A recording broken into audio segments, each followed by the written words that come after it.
Entonces, cuando nosotros hablamos de enfermedades del corazón, hay que recordar que el aparato circulatorio, todo el eje del aparato circulatorio recae sobre el corazón.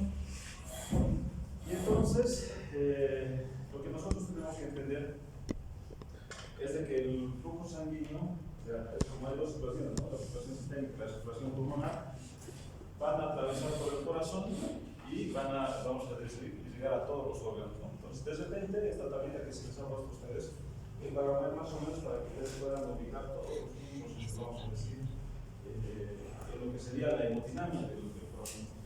La mayoría de las preguntas de la parte circulatoria se resumen en esta tablita. Por ejemplo, ¿no? Nosotros tenemos acá distintas fases. Si nosotros vemos acá esta línea punteada de aquí arriba, es lo que pasa, vamos a decir, con las presiones a nivel de la válvula aórtica. Y en la parte inferior vamos a tener lo que son las presiones, vamos a decir, ventriculares y las presiones auriculares. Entonces, ¿qué quiere decir? Cada ciclo cardíaco, ya nosotros vamos a definir el funcionamiento. Acá donde está A, ya vamos a decir que es la final de la diástole y es lo que va a hacer la contracción ventricular. Eso es lo que ocasiona. Vean cómo se va llenando, vamos a decir, la aurícula. Y una vez que se abre la parte, vamos a decir, de la válvula tricuspidia, esa presión empieza a descender. Entonces aquí está haciendo la contracción auricular, o sea, está llenando lo que sería la diástole de la parte cardíaca. En el mismo tiempo que está llenando, ya, desde esta línea a la siguiente línea, o sea, desde el momento en que se cierra la válvula tricuspidia o las válvulas auriculoventriculares y el ventrículo empieza a contraerse, es lo que se llama, vamos a decir, una contracción isovolumétrica. ¿Qué quiere decir? Que solamente el corazón está haciendo una fuerza en esta parte de acá, hasta que va a llegar un momento que va a romper, vamos a decir, o va a vencer la presión de la aorta, y es lo que va a empezar con la inyección, vamos a decir, de la sangre. Entonces la curva siempre es eso, o sea, vean cómo la presión acá está, vamos a decir, casi en cero, y inmediatamente se va elevando con la presión hasta la inyección. Entonces, ¿qué quiere decir? Cuando ustedes miren la presión arterial, ya la presión arterial 80 milímetros de mercurio le está traduciendo que es más o menos la presión en diástole, o sea, que va a estar relacionado con la apertura de la válvula aórtica. ¿Estamos? Y vean cómo ese flujo va saliendo. ¿Y cuál es el tope máximo de la presión arterial? 80, hasta que llegamos a un valor más o menos de 120 en fisiología, o sea, fisiológicamente de 120, y en ese momento empieza a descender, vamos a decir, la presión, o sea, la fuerza con la que ha sido inyectada la sangre. Entonces, cuando llega a un punto, ya en el descenso, lo que va a ocasionar ahora ha de ser, ¿qué pasa cuando ya el corazón termina de bombear? Y la presión ha llegado a su tope, entonces la válvula aórtica en este caso va a cerrar, ¿no? O sea, va a cerrar ¿para qué? Para que el flujo sanguíneo sea anterógrado y no haya un flujo retrógrado del corazón. Y entonces, desde el momento en que, vamos a decir, se cierra la válvula, vamos a decir, aórtica, hay una relajación, y esta es la relajación isovolumétrica, este es el tiempo de la relajación isovolumétrica, y va a coincidir hasta el punto en el que va a haber una apertura de la válvula integral. ¿Para qué? Para que nuevamente se vaya a llenar, y ese es el ciclo que nosotros tenemos. Entonces, este es un ciclo que ustedes tienen que tomar en cuenta. ¿Por qué? Porque hay relación, vamos a decir, con lo que sería la ocultación, los ruidos cardíacos. Aquí tenemos el primer ruido cardíaco, el primer ruido cardíaco, que sería, vamos a decir, el cierre de la válvula mitral, que está solapado con el cierre de la válvula tricuspidia, y el segundo ruido estaría relacionado principalmente por el cierre de lo que sería la válvula aórtica, con relación solapado con el cierre de la válvula pulmonar. ¿Estamos? Así les han enseñado, ¿no? En fisiología o no. Sí, ¿no ve? Entonces, todos estos gráficos son los que ustedes tienen que empezar a estudiar. Esta es la presión venosa central, por ejemplo, o sea, el pico A, el pico C, el pico X y el pico Y. Entonces, estas son las relaciones que ustedes tienen que estudiar. Y el electrocardiograma, ¿no? Cada fase. Entonces, nosotros, si hacemos una relación de termodinámica, aquí habíamos dicho que vamos a decir que el pico A estaba relacionado con la contracción auricular. ¿Qué tiene que pasar para la contracción auricular en el electrocardiograma previamente? Tiene que haber una fase de despolarización. La onda P es la fase de despolarización auricular. ¿Y el PN qué significa? Si la onda P es la fase de despolarización, ¿qué le sigue? El PN. ¿Y el P con qué está relacionado? Voy a mandar a la cardiología. ¿Ya han hecho cardio, ustedes o no? ¿Con qué está relacionado el P? El PR está relacionado, pues, chicos, con lo que es la contracción auricular. Por eso les digo, si acá, o sea, la contracción auricular está acá, en este espacio, yo primero despolarizo y después voy a tener la contracción auricular, que precisamente me está llenando, vamos a decir, la sangre hacia el espacio de la cavidad ventricular. Entonces, esa es la contracción auricular. ¿Qué se presenta el QRS? ¿Qué? ¿Qué representa el QRS? Está en la gráfica, chicos. ¿Qué nos había dicho que era esto? El B era la contracción isovolumétrica, ¿no? Desde que el corazón se, vamos a decir, se despolariza y empieza a contraerse. Entonces, esa relación está con la despolarización. ¿Ya? Y una vez que llega, vamos a decir, a la parte amplia, la parte de culminación, ya el ventrículo se prácticamente está en fase de despolarización. O sea, ¿qué quiere decir? Que en esta tabla está solapado toda la hemodinamia del corazón. Si ustedes entienden esta tablita, van a entender perfectamente lo que vamos a decir el electrocardiograma, la auscultación, vamos a decir la patología cardíaca. Porque ¿qué es lo que pasa? Por decirte, si yo tengo un pico sistólico y no se me cierra la válvula aórtica, ¿qué es lo que pasaría? Semiológicamente, ¿qué pasaría? ¿Cómo yo me daría cuenta que, o sea, hay una sístole, o sea, ahí llega a 80, 120 y ya la presión empieza a descender y se tiene que cerrar la válvula aórtica o la válvula pulmonar en este caso? Pero si no se cierra, ¿cómo me voy a dar semiológicamente cuenta? ¿Soplo en qué? Si tengo patología en la válvula aórtica, voy a tener, vamos a decir, un soplo, vamos a decir, el soplo, una auscultación en el foco aórtico, precisamente, ¿no? En el vértice pulmonar. Y esto se me va a desdoblar. Por eso les digo que esto está prácticamente relacionado con la patología que vamos a ver. Esto es importantísimo, esto deberían haber aprendido ustedes en cardiología, pero así de memoria, ¿no? ¿Qué pasa en cada fase? ¿Bien? ¿Qué pasa, por ejemplo, cuando yo tengo una insuficiencia, en este caso, cuando tengo una insuficiencia de la válvula tricuspidia? El paciente tiene una insuficiencia de la válvula tricuspidia y yo quiero saber cómo se me va a manifestar eso en la presión venosa yugular. ¿Qué es lo que va a pasar? Ya va a haber un reflujo, ¿no? ¿Qué va a pasar con esta onda? ¿Cuál de las ondas se modifica? ¿La A, la C, la X o la Y? ¿Cuál se va a modificar?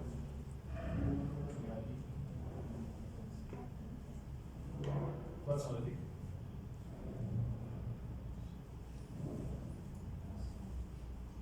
Si aquí no se está cerrando esta válvula, la mitad va a pasar dentro del corazón y la mitad va a regresar hacia la oído. Entonces la onda A se va a hacer.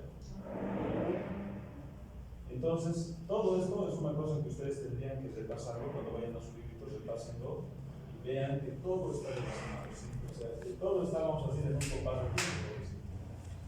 Si yo tengo una patología, vamos a decir, una alteración en la conducción en el nódulo auriculoventricular, ¿cómo se me va a manifestar eso? No.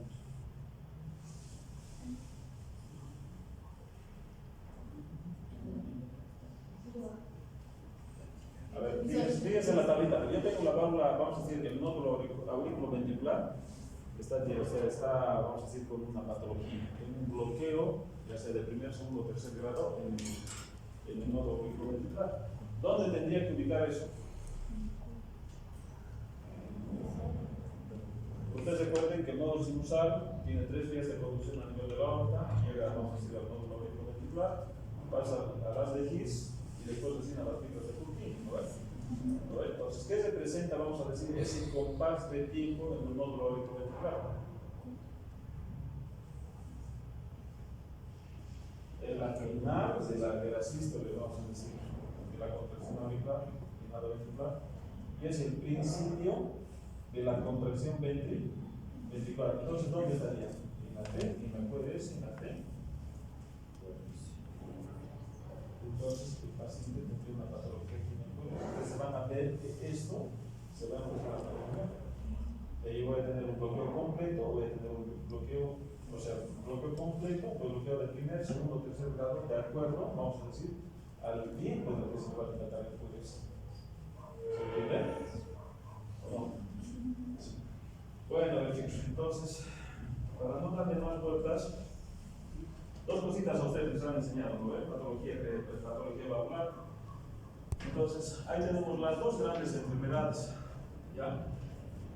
Vamos a decir una en la que la patología va a tener una resistencia, va a tener una dificultad en lo que va a ser la apertura de la válvula correspondiente. Aquí tenemos dos situaciones, una derecha y una izquierda. La izquierda está conformada por la válvula mitral y la válvula pulmonar. Y al lado derecho está la válvula tricuspidia y está la válvula de la arteria pulmonar. Bueno, estas cuatro válvulas que nosotros vamos a ver en su momento, creo que aquí se puso un dibujo, esto es lo que les estoy explicando, ¿verdad? Entonces yo aquí tengo las válvulas auriculoventriculares. Esta es la válvula mitral y esta es la válvula tricuspidia, ¿verdad? Y esta ya son los pasos de conexión entre lo que sería la aurícula y el ventrículo. Y estas van a ser las válvulas de las arterias. Esta va a ser la arteria aórtica y esta va a ser la arteria pulmonar. ¿Verdad? Vean cómo ambas son triválvulas. Entonces, lo que quiere decir que estas válvulas van a tener enfermedad por dos tipos de enfermedades, o sea, dos tipos de alteraciones. Uno, que no se abre, que es una estenosis, y el otro que no se cierra, que es una insuficiencia. O sea, lo primero que ustedes tienen que empezar a recordar en la patología valvular es ¿dónde estoy? ¿Estoy en el corazón izquierdo o estoy en el corazón derecho? Y luego tengo que ponerme a pensar, esa enfermedad es o porque no se abre la válvula, estenosis, o porque no se cierra correctamente y estamos en una patología de una insuficiencia. ¿Estamos? Bien. Entonces, cuando yo identifico eso, lo siguiente que ustedes tienen que identificar es el sitio de exploración. Bueno, es importante. Yo tengo que saber, primero, ¿estoy en el lado derecho o estoy en el lado izquierdo del corazón? ¿Es por estenosis o es por insuficiencia? Para yo identificar cuál de las válvulas es importante que ustedes recuerden la semiología del corazón, ¿no? Entonces, ¿dónde estaba el foco de la válvula pulmonar, por decir? ¿Dónde identifican la válvula pulmonar?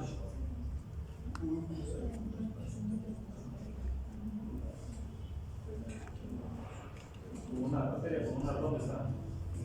Segundo espacio intercostal, ¿del lado derecho o del lado izquierdo? Izquierdo, por el izquierdo, porque es cruzado, la aorta va hacia el lado derecho y después hacia el callado. Y la arteria pulmonar se va hacia el lado izquierdo y luego se bifurca para ir a las dos lados. Entonces, la válvula, vamos a decir pulmonar, la van a encontrar en el segundo espacio intercostal del lado izquierdo. Por ende, la arteria pulmonar, la válvula de la arteria pulmonar está en el segundo espacio intercostal del lado derecho. Bueno, perfecto. La válvula tricuspidia, ¿hasta dónde? Según ese gráfico. Y todo es el quinto espacio intercostal para externar, bueno, del lado izquierdo. Y la válvula tricuspidia, perdón, la válvula mitral, ¿dónde está?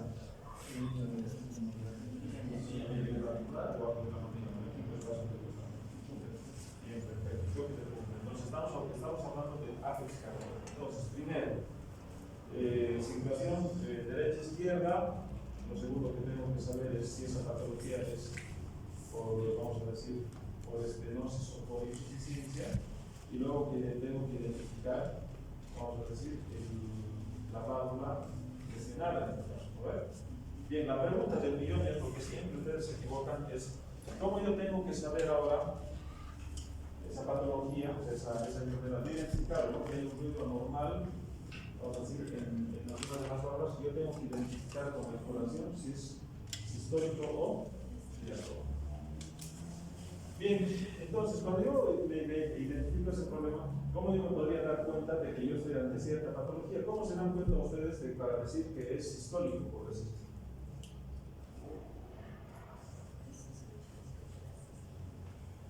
¿Cómo saben? ¿Cómo se identifican? O sea, ¿cómo identifican que si la patología es sistólica o diastólica? Pues la pregunta, ¿no? Yo voy a tener un soplo. El ruido va a ser un soplo más o menos Va a tener un soplo ahí. Entonces yo tengo que identificar lo siguiente, chicos. O sea, voy a ver aquí. Yo tengo dos tipos de soplos, ¿no ven? Yo tengo un soplo sistólico y tengo un soplo diastólico. ¿Cuántas válvulas tengo? 4, ¿no ven? ¿Cuántas patologías valvulares voy a tener? 8. Porque cada válvula tiene una enfermedad o sea, por estenosis o por. Bien, perfecto.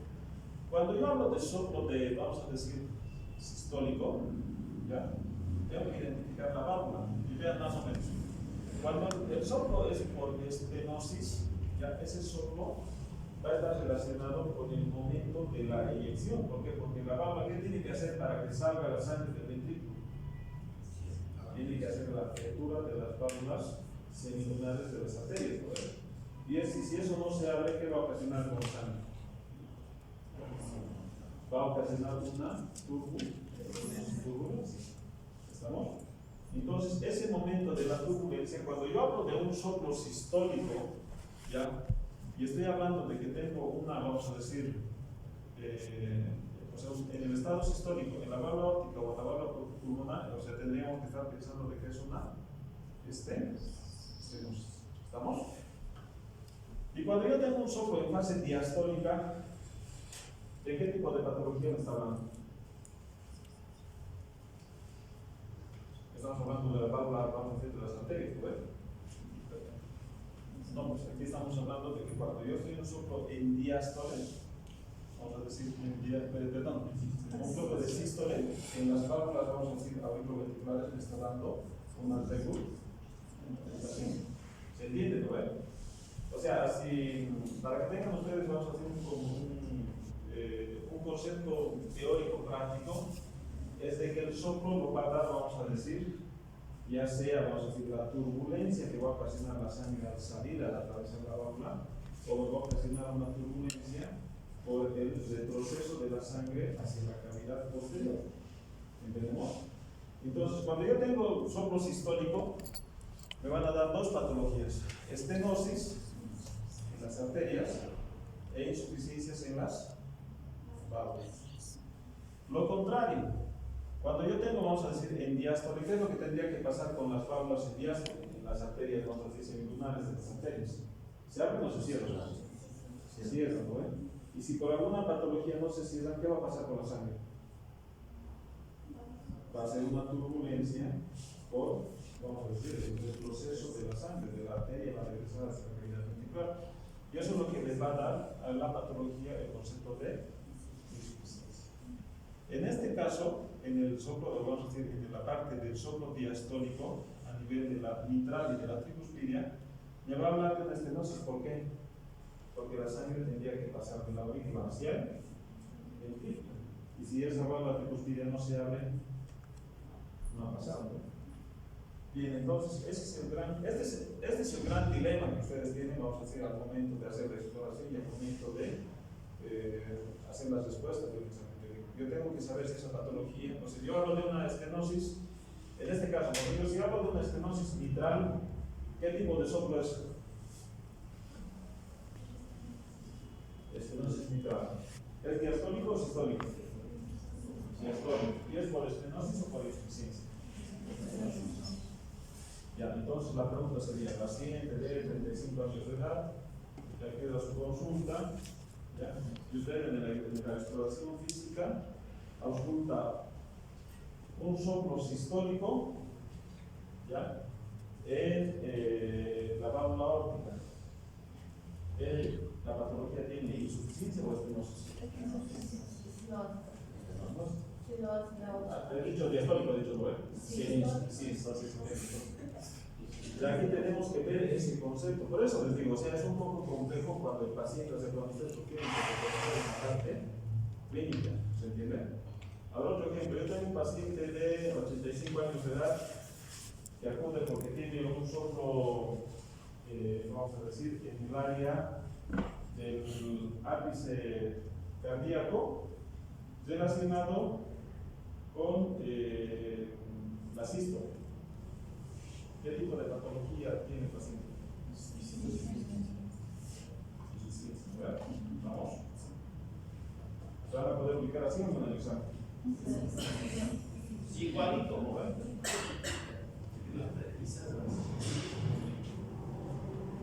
Entonces, dicho esto, ¿qué tipo de patologías son las más frecuentes? Yo he identificado, vamos a decir, la hemodinamia del paciente, sabiendo que tiene una patología vascular, he identificado que por esa patología es por estenosis, y de acuerdo a la patología tengo que ver si es un sístole o no. Lo siguiente que ustedes tienen que estudiar es, o darle un poquito más de importancia, es en ver qué tipo de patologías son más frecuentes. ¿Cómo ordenarían más o menos las patologías? ¿Qué patología valvular creen que es la más frecuente? Uno sería la estenosis aórtica, ¿no? ¿Y la otra? ¿Dónde me voy a dar cuenta más rápido que el corazón está enfermo? Por una valvulopatía. Voy a tener vamos a decir, la enfermedad de la válvula mitral o la válvula aórtica. O sea, ¿qué quiere decir? La estenosis insuficiencia mitral y la estenosis insuficiencia aórtica son las 4 patologías que ustedes tendrían que saber de memoria. ¿Estamos? Y después pasamos a las patologías de las cámaras derechas. Bueno, entonces, de hecho, la primera patología que ustedes, y es una de las más comunes, dependiendo mucho vamos a decir, de la epidemiología y del grupo etario, que vamos a decir, en las pacientes mayores, la válvula, vamos a decir, la estenosis aórtica gana con una nariz seguida de la estenosis mitral. Y en los pacientes jóvenes gana la estenosis mitral por una nariz en la patología aórtica. ¿Estamos? Bien, entonces aquí vamos a repasar una de las patologías que se llama la estenosis mitral. Entonces, cuando yo tengo una estenosis mitral, si está relacionado con la sístole, ¿qué es? ¿Estenosis o insuficiencia? Yo tengo, o sea, el soplo, en el segundo ruido, en el ápice cardíaco, y si está relacionado con la sístole va a ser estenosis. Si está relacionado con la sístole es de estenosis. Bueno, si está con la diástole es que no es al revés. Si estamos en estenosis es sístole, y si está con insuficiencia es diástole. Entonces acá vamos a entender la primera patología. Es un poco complicado, ¿no? Esto es como un trabalenguas que ustedes tienen que entender. Entonces acá yo tengo la patología. Acá en el cuadro derecho estamos viendo, vamos a decir, cómo la válvula, vamos a decir, semilunar, va a hacer que la sangre de la aurícula izquierda pase hacia el ventrículo izquierdo, ¿verdad? Entonces, ¿qué es lo que pasa en una estenosis? En una estenosis ese flujo va a disminuir. ¿Se nota, no? Acá yo tengo una patología valvular, una válvula semilunar, vamos a decir, normal, y acá tengo una válvula estenótica, ¿no? ¿Se identifica esto?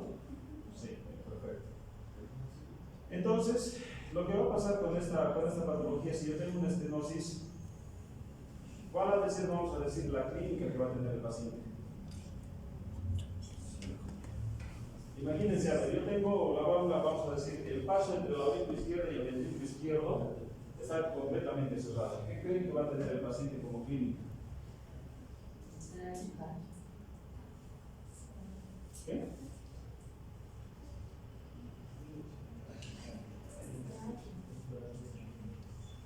Ahí también hay dos conceptos que ustedes tienen que aprender. Vamos a tener una clínica retrógrada y vamos a tener una clínica anterógrada. O sea, se ha cerrado el paso. Yo tengo esta puerta, esta parte de aquí es la aurícula y lo que está afuera es, en este caso, el ventrículo, ¿verdad? Y la sangre tiene que salir por esa puerta. En este caso, la puerta está cerrada. Y esto si se empieza a contraer la aorta, ¿vamos a poder salir todos? No. No. Entonces, ahí lo que va a manifestarse en la clínica ha de ser clínica que va a ser de la parte de retención de la sangre acá adentro y la falta de sangre hacia afuera. ¿Se entiende? Entonces, cuando yo hablo de una clínica de estenosis, para que yo pueda identificar a este paciente como clínica de estenosis, aparte del soplo, ¿qué es lo que yo voy a tener en la parte de la exploración semiológica del paciente? ¿Por qué se me va a quejar? ¿Por qué? Ya ha dicho síncope y ya ha dicho Disney. Porque si falta sangre afuera, tener sangue suficiente para el cérebro. Pero si está estancado en el corazón, va a volver a los pulmones. ¿Está bien los dos? En este caso, el paciente va a empezar, o sea, tú sabes que hay una fase aguda y vamos a tener progresivamente una fase crónica, ¿no? Entonces, en la fase aguda, lo que va a marcar la clínica del paciente es el retroceso del flujo sanguíneo hacia la parte posterior de la aurícula, lo que va a ocasionar congestión, vamos a decir, en lo que sería la circulación pulmonar, y por ende vamos a tener edema, o sea, vamos a tener en más o menos medida edema del espacio intersticial a nivel pulmonar. Y eso se le va a traducir, ¿por qué? Porque el paciente va a empezar a tener episodios de disnea. El paciente va a empezar a tener congestión, va a empezar a tener disnea, va a empezar a tener algunos episodios de tos. Posteriormente, ya, a medida que se vaya cerrando más, se vaya estrechando más el orificio del estenótico, lo que va a ocasionar en la clínica recién va a empezar con síntomas anterólogos. O sea que el paciente luego de la disnea, de la dificultad, de la autonomía que tenga el paciente va a empezar a tener cansancio, debilidad, puede tener mareos y en casos severos el síncope, pero está antecedido por la clínica de falta de aire. ¿Estamos? Bien, ¿y cuál ha de ser su mecanismo de compensación?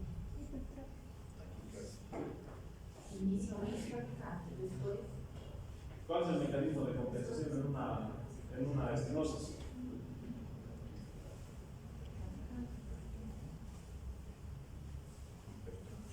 Yo en este momento les digo, a ver, los 3 primeros que salgan aquí del curso, ya sea así o están aprobados, no veo si en Sin matar. van a empezar a tratar de salir lo más rápido posible. ¿Y qué es lo que tienen que hacer para salir rápido? Tienen que hacer más fuerza, ¿no ven? Entonces la fuerza se traduce en hipertrofia. ¿Qué se va a hipertrofiar primero? ¿El ventrículo o la aurícula? La aurícula, ¿no ven? ¿Por qué? Porque la sangre no está llegando al ventrículo, se está reteniendo en la aurícula. Entonces la aurícula tiene que hacer en primera instancia mucho más fuerza como para que pueda atravesar, vamos a decir, esa resistencia. ¿Y cómo se me traduce cómo se manifiesta esto en el electrocardiograma? ¿Dónde voy a tener esta patología? ¿En el PD, en el QRS, en el segmento ST o en la onda T? ¿En la onda? En la onda T, ¿no ven? En este caso, como es una estenosis de la válvula mitral, ¿la P va a ser picudo o va a ser mellada? ¿Picudo o mellada? Les han dicho una P así grande y después hay una P en forma de N. ¿Qué va a ocasionar? Es una P mitral, es una P en forma de N, ¿no? Es una P mellada. Cuando es la estenosis de la válvula tricuspidia, estaríamos hablando de que es un paciente con una P. A ver cómo todo se relaciona, vamos a decir, en cuanto a la clínica, en cuanto a la sintomatología del paciente, la fisiología, la semiología. Entonces, cuando nosotros tenemos este cuadrito, o sea, para hacer un resumen de la estenosis mitral, ya en cuanto a la etiología, ya ven ahí que la principal causa, especialmente en países así subdesarrollados, vamos a decir en países en vías de desarrollo, como dicen, es que todavía estamos hablando de que la principal causa es la causa reumática, ¿no ven? Entonces, ¿por qué se produce una cardiopatía reumática? De hecho, antes era mucho más frecuente, ¿no ven? ¿Cuál es la causa de la fiebre reumática? Bien, el estreptococo de grupo A, ¿no ven? ¿Y ese cuál es? El estreptococo piolín, ¿no ven? Y eso es, vamos a decir, casi hoy en día un saprotípico de lo que sería la orofaringitis. ¿Estamos? Bien, perfecto. Entonces, la fiebre reumática sería la principal causa de la estenosis mitral. Eso, el paciente joven o el paciente adulto. El paciente ya adulto, pero joven, ¿no? Y en los adultos mayores está relacionado con la patología de la calcificación. Las calcificaciones de la válvula aórtica por la edad, por el mismo componente, es la segunda causa. O sea, estas son las dos principales causas que nosotros vamos a tener que tomar en cuenta. Por si les digo, paciente que tiene coma y así, ¿no? Un foco, en este caso diastólico en foco mitral, entonces es una estenosis. Y si les digo, tiene 45 años, Y entre las causas le pongo, vamos a decir, fiebre reumática, calcificación, qué sé yo, inmunológica. ¿Qué van a poner? ¿Cuál es la causa más frecuente de mejor? Probablemente la causa más frecuente en ese paciente va a ser una fiebre que haya tenido una fiebre reumática. ¿Estamos? Bien, el cuadro clínico, lo que les había hecho hace un momento, la fase mitral, ¿qué es lo que tiene que marcar en la patología del paciente? Es la disnea, en más o menos medida. La disnea va a ser de aumento progresivo. Cuando yo tengo un soplo diastólico en foco mitral, lo primero que yo le tengo que preguntar al paciente es si se agita o no a las 8 mitrales. ¿Estamos? Entonces, lo que ustedes tienen que preguntar es, vamos a decir, la fatiga, la disnea. Y esta disnea se está produciendo ¿por qué? Por el aumento de la presión de la arteria pulmonar, que es lo que va a ocasionar edema pulmonar. ¿Estamos? Y posteriormente, el paciente, por la parte derecha, o sea, va a tener recién síntomas de insuficiencia cardíaca del lado derecho. O sea, imagínense, esto ya es progresivo. Si yo estoy cerrando cada vez más vamos a decir, la válvula mitral, y cada vez está más congestionado el pulmón, vamos a decir, ¿hacia dónde va a repercutir eso? Hacia la arteria pulmonar. Lo que quiere decir que el aumento, o sea, vamos a tener un estado de una hipertensión de la arteria pulmonar. Y eso le va a traducir recién en una patología a la larga del corazón del lado derecho. ¿Vamos? Es muy raro, es muy poco frecuente los fenómenos de síntomas anterógrados en este caso. ¿Ya? Soplo diastólico, ¿vale? ¿Estamos? Soplo diastólico. No está pudiendo hacer el paso de la contracción auricular hacia la cámara de ventilación. ¿Cuáles serían las complicaciones? La principal complicación, si no lo voy a tratar a este paciente, ¿cuál es la complicación? No, A eso se ha puesto en rojito, no es lo más importante. Por eso les digo, ustedes ya le hablan de estenosis mitral, ustedes ya tienen que empezar a pensar de que el paciente lo primero que va a tener es hipertensión pulmonar. Eso les está traduciendo precisamente la misma. ¿En algún momento va a tener edema agudo de pulmón? Sí. ¿Por qué? ¿En qué paciente le pensarían que este paciente tiene edema agudo de pulmón?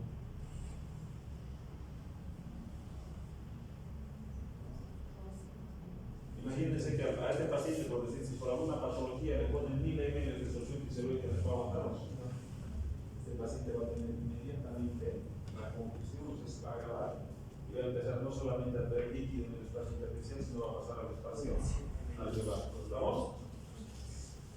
Y lo último que nosotros tendríamos que recordar en esta parte de aquí serían las embolias. Y las embolias son embolias generalizadas. ¿Por qué pasa la embolia generalizada? O sea, ¿por qué voy a tener embolias sistémicas en este caso? Voy a tener un coágulo. ¿Dónde? Porque o sea, este paciente que está con una estenosis mitral, no nos hemos dado cuenta que con el tiempo estaba con disnea, tenía, vamos a decir, estados de tos seca, y el paciente empieza con datos de hepatomegalia y un poco de ascitis, y sin más, el paciente tiene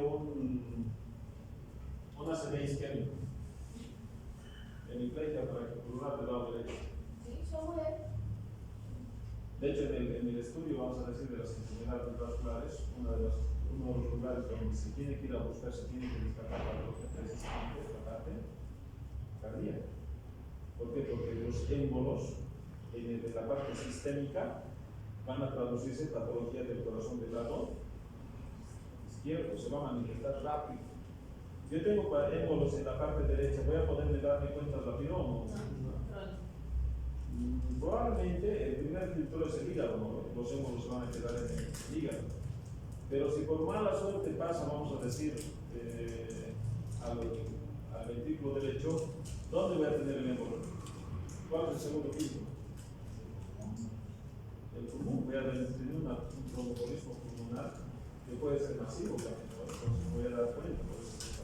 En este caso, entonces, lo que están mencionando es que va a tener émbolos que van a ser sistémicos. O este paciente va a tener, me voy a dar cuenta cuando ese émbolo haya llegado al ojo, cuando haya llegado al cerebro o cuando haya llegado al corazón. Entonces, este paciente va a tener embolias generalizadas, ¿no? En el diagnóstico, vamos a decir, en el los síntomas son frecuentes. Normalmente la válvula óptica, la válvula mitral tendría que tener 4 o 6 centímetros de diámetro, ese es el diámetro normal que tendría que tener. ¿Cuándo voy a empezar a tener síntomas así serios? Cuando ese diámetro haya reducido. Mire, por ejemplo, ahí ya tenemos una válvula de 1.5 centímetros. Comparen 6 con 1.5. 6 centímetros y ha reducido a 1.5. ¿Cómo creen que esté el paciente? El paciente ya no solamente tiene acerosmia, el paciente ya está con hepatomegalia y con ejercicio, ¿verdad? Porque por la parte retrógrada ya ha afectado el pulmón, ya lo está empezando a afectar por lo que se ven las cámaras derechas. ¿No ven? ¿Se entiende o no? Esto es solamente un repasito, ¿no ven? En el electrocardiograma, pues por lo general el ritmo sinusal, lo que voy a tener es una pena hinchada. Y es muy raro, pero también puede estar presente la presencia de una fibrilación auricular, ¿no? Es mucho más frecuente. Voy a tener el crecimiento de la aurícula izquierda y posteriormente recién voy a tener, en la parte crónica, voy a tener un crecimiento del ventrículo derecho. ¿Este crecimiento va a ser por dilatación o va a ser por hipertrofia?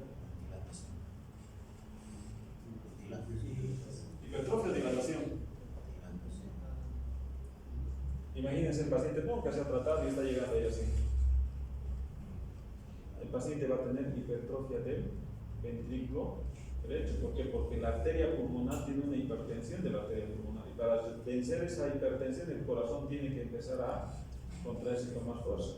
De hecho, cuando tengan estenosis, ya así lo relacionenlo ya. Si yo tengo una patología de estenosis, en la parte retrógrada yo ya tengo que pensar que va a tener una estenosis, o perdón, una hipertrofia.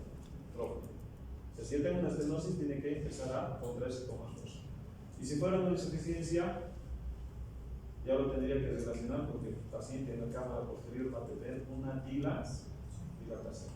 O sea, el mecanismo compensador de las insuficiencias es dilatación de la cámara posterior. Mecanismo compensador de la parte de estenosis es la hipertrofia. ¿Estamos? ¿Se entiende, no? Me lo veo con una carita. Bien, ¿qué le ofrecerían a este paciente con una estenosis mitral? Lo que han dicho el cardiólogo que le podrían hacer a los pacientes de estenosis mitral. A este paciente, ya, de entrada, lo primero que le tendrían que hacer es dar, o sea, si el paciente tiene congestión pulmonar, le voy a empezar a dar diuréticos. ¿Qué diurético le darían? En la internación, ¿no? El paciente está con un edema agudo del pulmón. Entonces, lo que al paciente de internación en fase aguda le tendrían que dar diuréticos de ácido, tipo furosemida. Y luego lo van a mandar al paciente a la casa con qué? Con inhibidores de la enzima convertidora de insulina o bloqueantes de los receptores de aldosterona. O sea, son dos fases, en la fase aguda y en la fase crónica. Esto es solamente por parte de cardiología. Aparte de darle diuréticos betabloqueantes y en algunos casos calcetagonistas, pero en este caso los modificadores de la enfermedad de los diuréticos y los betabloqueantes, ¿verdad? Los otros son sintomáticos. ¿Lo van a tener que anticoagular al paciente, sí o no? Sí. ¿Y por qué lo van a anticoagular al paciente? Para revertir la formación de trombos. De hecho, en una fibrilación auricular tendría que tener un IRN de 2. ¿Cuál es el IRN normal? ¿Qué? ¿Cuál es el IRN normal de cada uno de nosotros? 1, ¿verdad? O sea, la razón internacional es que 1. Entonces, miren, estamos multiplicando ese valor. ¿Qué tipo de vía de la población está controlando el INR? ¿La vía intrínseca o la vía extrínseca? ¿Es prueba de qué? ¿De la intrínseca o de la extrínseca?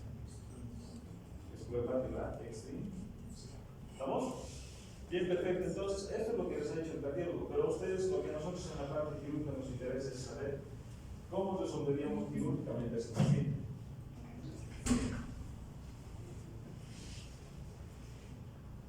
¿Qué le harían? Está usado 1.5 centímetros. diuréticos, sus procedimientos, no está. ¿Qué? Hay dos tipos de tratamiento, ¿no? Uno, el menos, vamos a decir, agresivo, el menos traumático es una angioplastía, vamos a decir, de la válvula, ¿no? Yo voy a agarrar y voy a meter una sonda y voy a hacer una valvuloplastía, perdón, voy a meter la sonda y voy a romper esta estenosis. Entonces ustedes están viendo aquí en la imagen, más o menos este es el material, y esta parte de acá es como el globito de la sonda Foley. ¿Ustedes han visto no ven la sonda Foley? Sí, sí. Es una cosa que ustedes le meten, vamos a decir, aire o líquido y se infla el globito, ¿no? Ahora imagínense que esa válvula, a través de una punción arterial, ustedes han atravesado vamos a decir, la arteria, la válvula de la aorta y se ubican en lo que sería la arteria, la válvula o sea, por eso aquí en esta imagen está mostrando precisamente el momento en el que está dentro en el espacio comprendido, lo que sería la válvula mitral. Ha ingresado el catéter a ese nivel. ¿Qué es lo que va a pasar?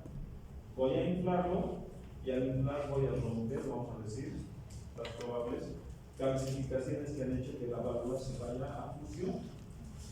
¿Estamos? Bien. Este tipo de patologías, o sea, este manejo quirúrgico del estenosis mitral, por lo general es un proceso paliativo, porque yo no lo estoy curando, no lo estoy curando el proceso de envejecimiento. Por lo que el paciente, ya más o menos en el lapso de 6 a 8 meses, va a empezar nuevamente con la patología.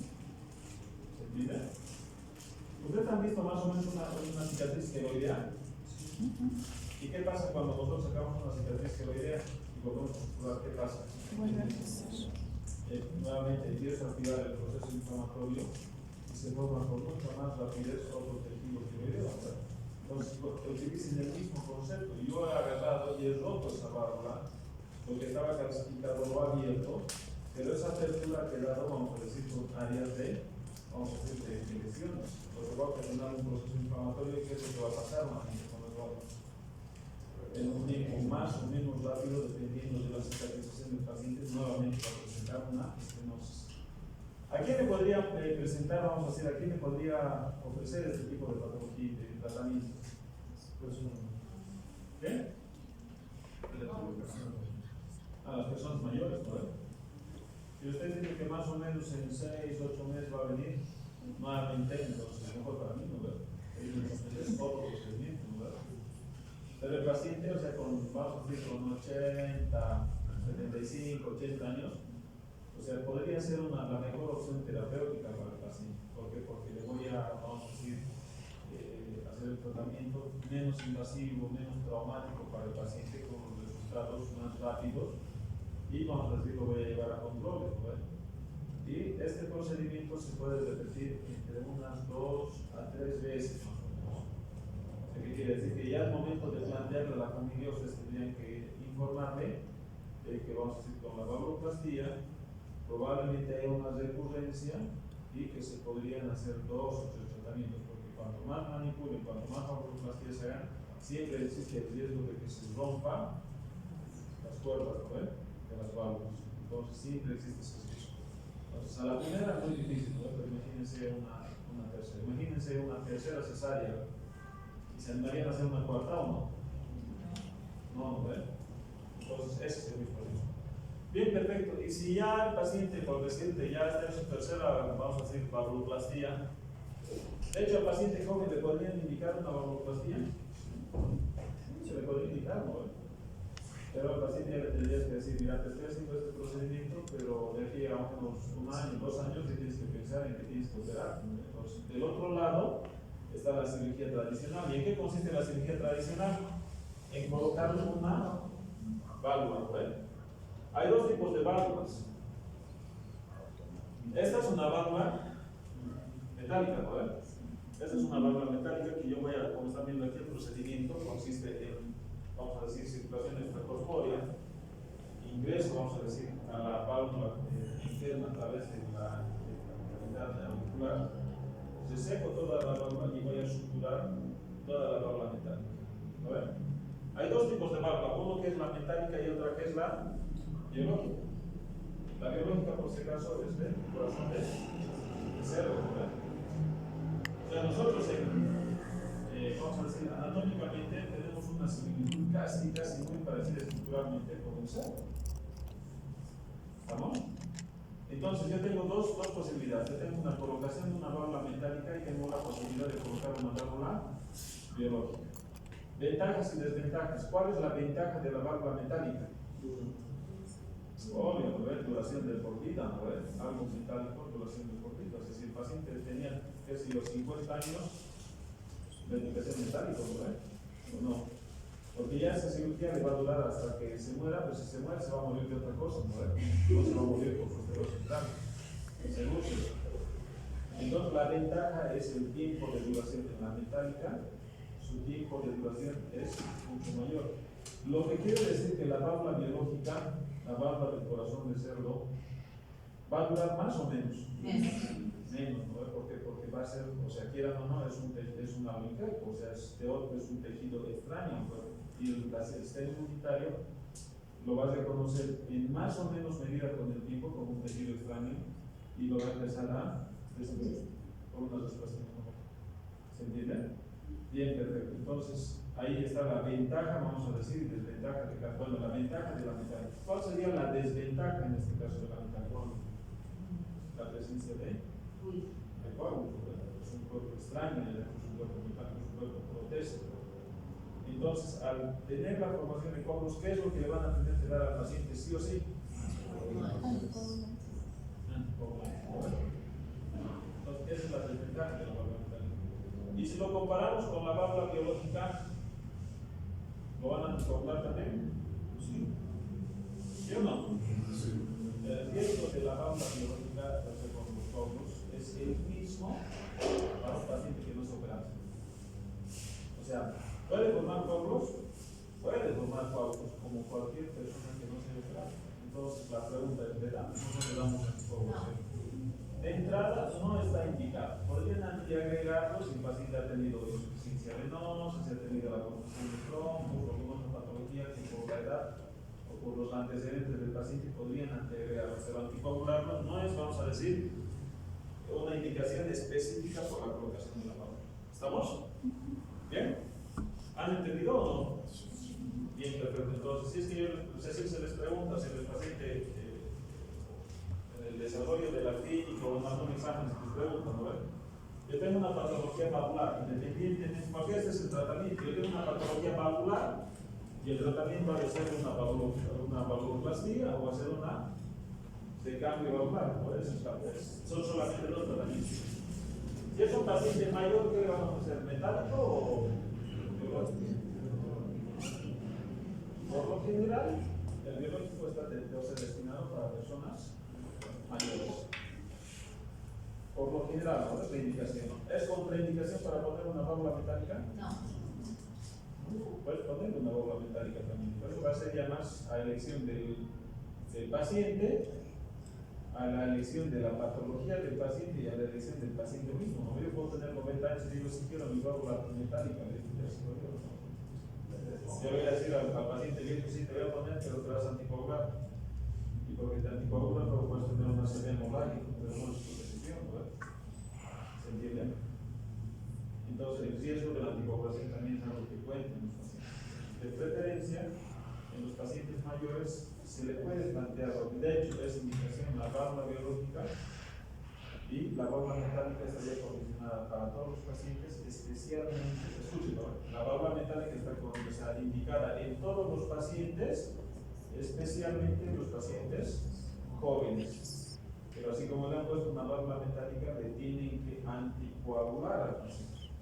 Y el rango de anticoagulación es tener un INR entre 2 y 3. ¿Ya? INR, ese es el valor que ustedes tienen que mantener. Porque si se pasan de 3, ¿qué va a tener el paciente? Hemorragia, ¿no? Los riesgos de hemorragia se duplica o se triplica con relación, vamos a decir, al valor del INR. Bonito, ¿lo veo o no? Bien, alguien para terminar esta parte de este nodo mitral, ¿qué me pueden decir que es eso?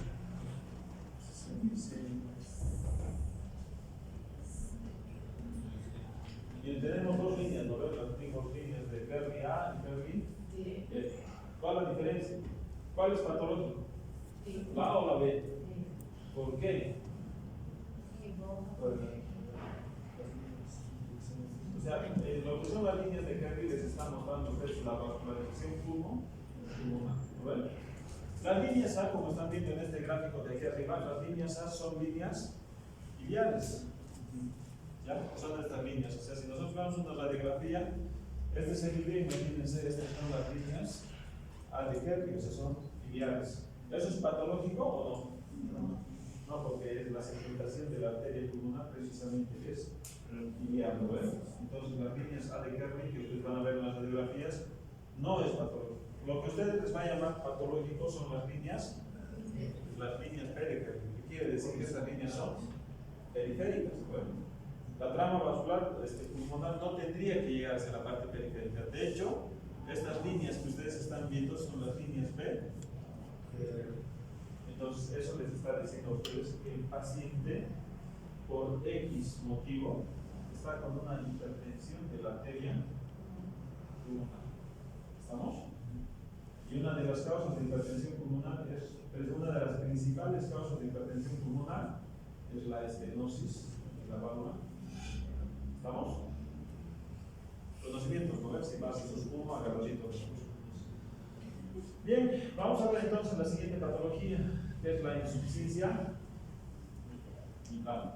¿Qué traduce la insuficiencia mitral? ¿Soplo sistólico o diastólico? Si uno era sistólico, o sea, si uno era diastólico, entonces en este caso estamos hablando de que es un soplo sistólico. ¿Cuál ha de ser el mecanismo compensador del soplo de la insuficiencia mitral?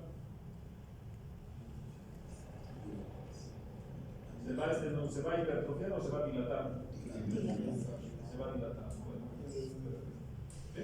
El lado izquierdo. O sea, la vía izquierda va a empezar a dilatar. Pues nosotros estamos hablando de la válvula mitral.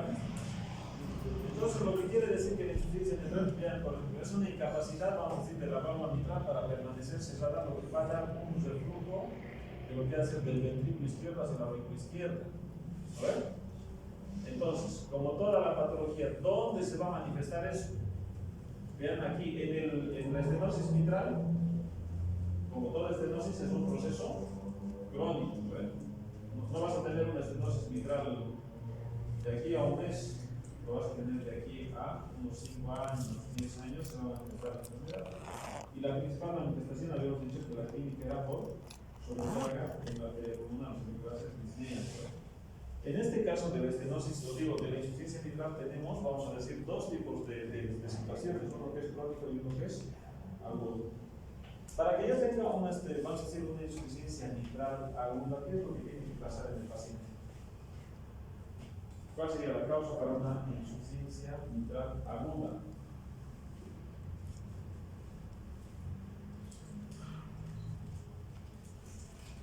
¿De acuerdo? ¿Qué le tiene que pasar al paciente para que tenga agudo? El paciente tiene que tener dos patologías, ¿no? Tiene que tener un infarto de miocardio con una ruptura de las, vamos a decir, de los pilares, ¿no? De las válvulas. ¿Qué quiere decir? Que se ha desprendido uno de los pilares. Y la otra patología es que tenga una ruptura de la cuerda tendinosa de la válvula, vamos a decir, mitral. Ya las cuerdas de primer y segundo orden sean lógicos. Lo que quiere decir que en ese momento, ya, ¿qué es lo que está pasando? El ventrículo se contrae y como es tan agudo, súbitamente aumenta la presión en lo que sería la arteria pulmonar. ¿Ven? O sea, ¿qué quiere decir? A través de las venas, o sea, se va a dirigir hacia el pulmón, la arteria pulmonar no va a poder, vamos a decir, manejar ese volumen. Entonces, el paciente va a entrar, ¿en qué va a entrar en una fase aguda? En un edema agudo franco, ¿verdad?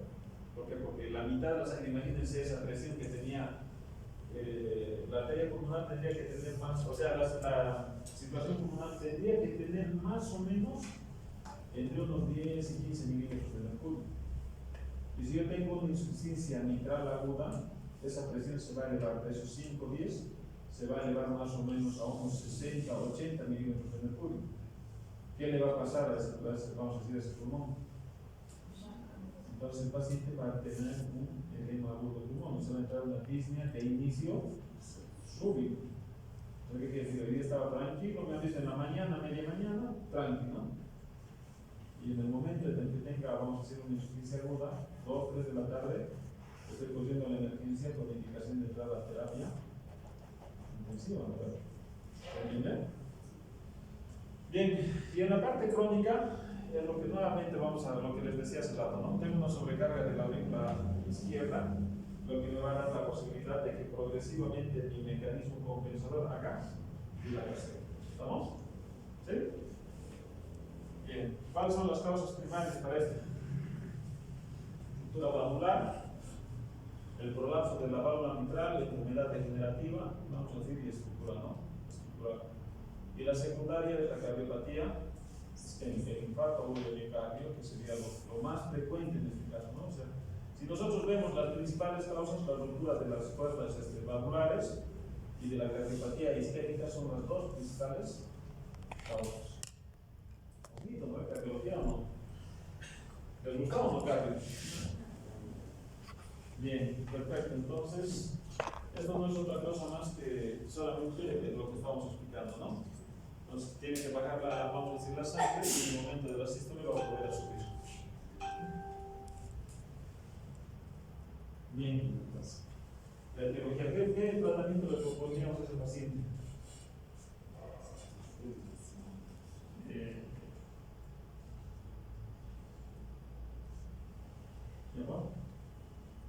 ¿Qué tratamiento le van a proponer a este paciente? De primera instancia, en el tratamiento agudo, vean por eso, no es lo que les decía hace rato a ustedes. Yo tengo en fase aguda, ¿qué es lo que voy a tener? Pues no voy a tener disnea, voy a tener un edema agudo de pulmón, ¿no? Ya es una franca insuficiencia respiratoria severa del paciente. Si es que el paciente, o sea, no lo tratamos, se va a morir. El pilar fundamental, ¿cuál es? Aparte de sacar el líquido, lo fundamental de ese paciente es que tenga que hacer una vasodilatación sistémica. ¿Por qué? ¿Para qué tiene que hacer vasodilatación sistémica? Para disminuir precisamente la presión, vamos a decir, en la parte circulatoria, que me obliga, o sea, esto lo que está tratando de hacer es que la arteria permanezca lo más, el mayor tiempo posible con una vasodilatación, o sea, que la capacidad aumente para que más sangre vaya hacia la parte anterógrada, o sea, el flujo sea menor. O sea, ¿qué es lo que yo quiero hacer con una vasodilatación? Prefiero entender, o sea, si yo tengo una patología aguda, la presión arterial es bueno que esté en 120-80, o es mejor que esté en 90-60, 90-40, más o menos. ¿Por qué? Porque toda esta presión es lo que me está ocasionando más edema agudo del pulmón. Si bien el paciente va a necesitar diuréticos, va a necesitar oxígeno, va a necesitar, vamos a decir, morfina para calmar el dolor, el pilar fundamental es vasodilatación. En la parte crónica, como hemos dicho que el paciente también puede ser crónico, es el mismo tratamiento para cualquier patología cardíaca. ¿No? Yo le tengo que dar dietas, tengo que dar beta bloqueantes, y hay en algunos casos, ¿verdad? Pues es el ABC de la insuficiencia cardíaca. Y en más y menos medida, ¿qué le vamos a plantear al paciente? Al paciente le vamos a indicar que tenga que hacer una cirugía. En este caso, le pueden plantear valvuloplastia. No, bueno. ¿Qué le van a plantear? Recambio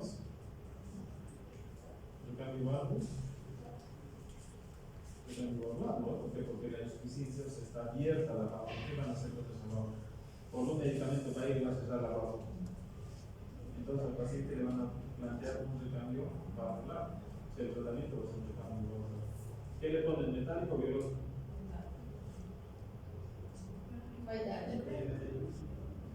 Ya habíamos dicho que en este caso la válvula biológica es para mayores y la válvula protésica metálica para todos, especialmente los jóvenes. Entonces siempre tomen en consideración esa, vamos a decir, esa opción que la permitía.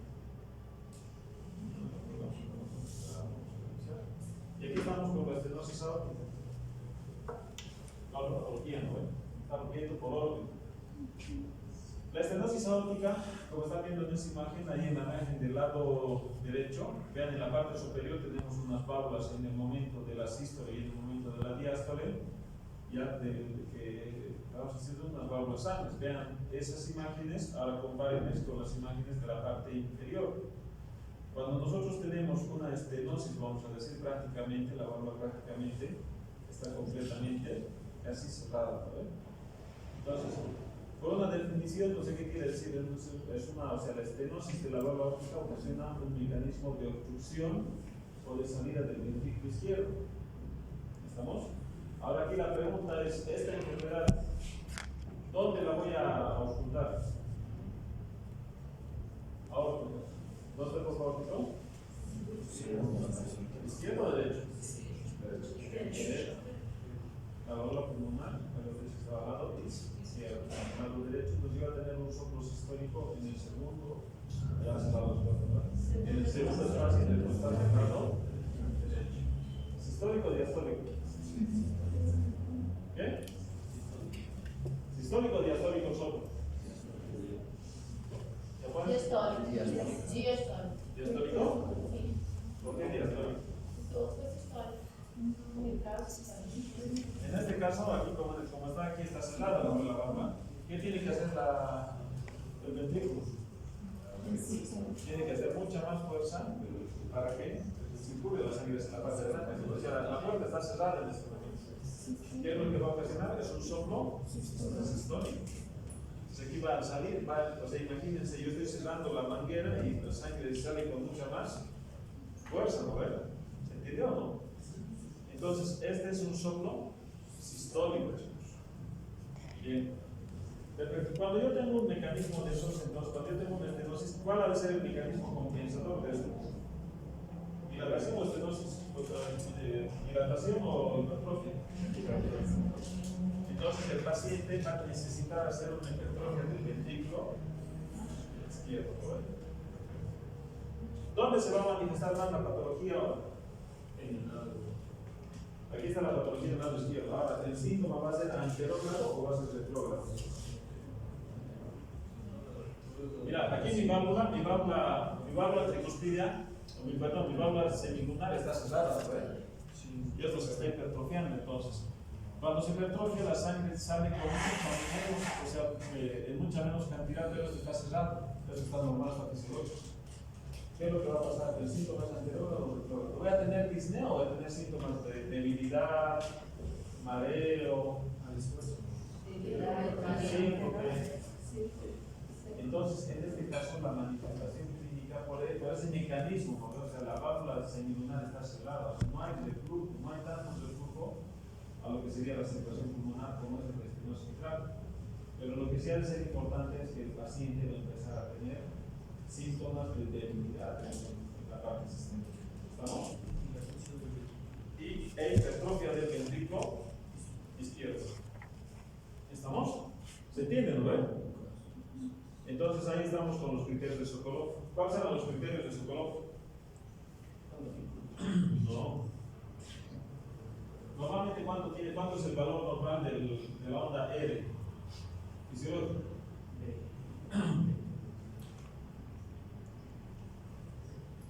De cardiología. ¿Cuánto es el normal del tamaño de la onda R en milivoltios?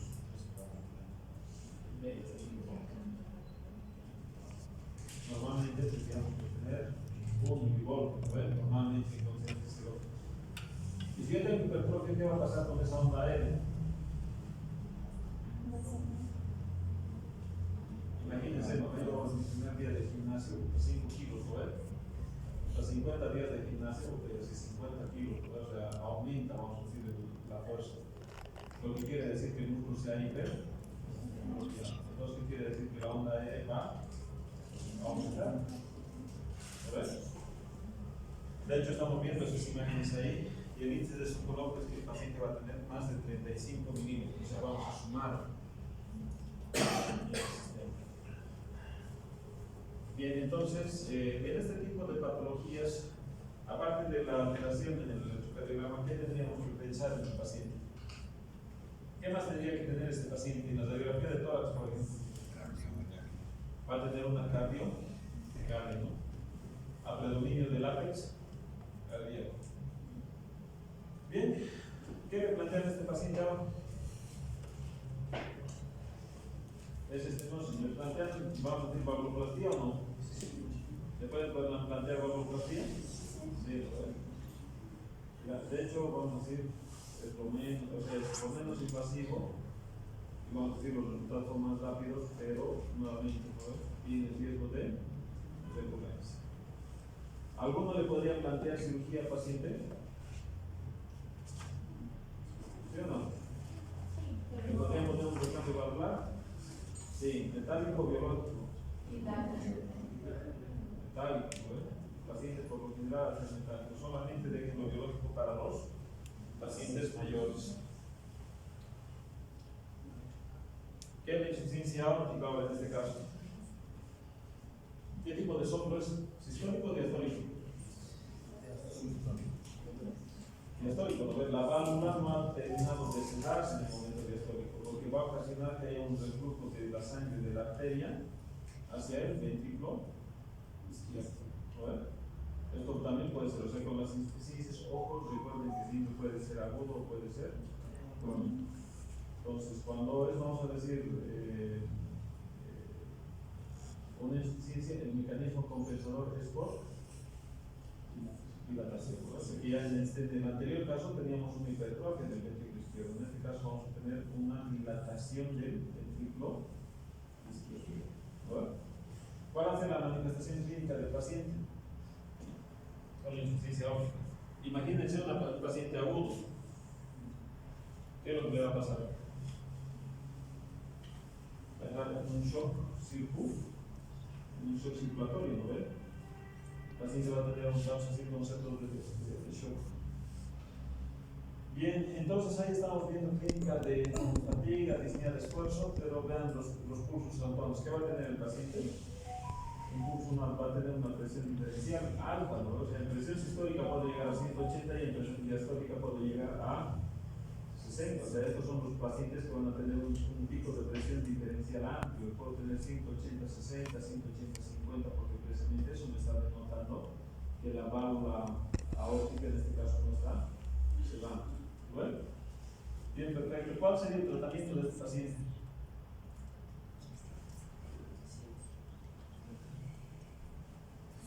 El paciente va a ser nuevamente quirúrgico, ¿no? Le vamos a poner una válvula así. Bien.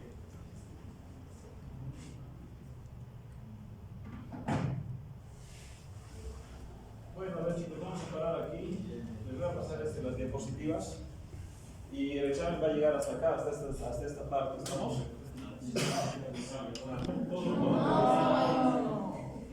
Ya, a ver, para que haya un informe no haya reclamos, en el examen final del primer parcial, entra tiroides y tamaño. Del primer parcial. Del segundo parcial vamos a poner enfermedades del espacio pleural y vamos a poner pulmón. ¿Estamos? Del segundo parcial. De este parcial va a entrar lo que hemos avanzado en la anterior clase, patología vascular arterial, ya va a entrar aneurismas, la disección de aorta y patologías vasculares periféricas. Y esta parte de aquí lo que acabamos de ver, valvuloplastías, ¿estamos? Ya. Bueno, pues chicos, no habiendo más dudas.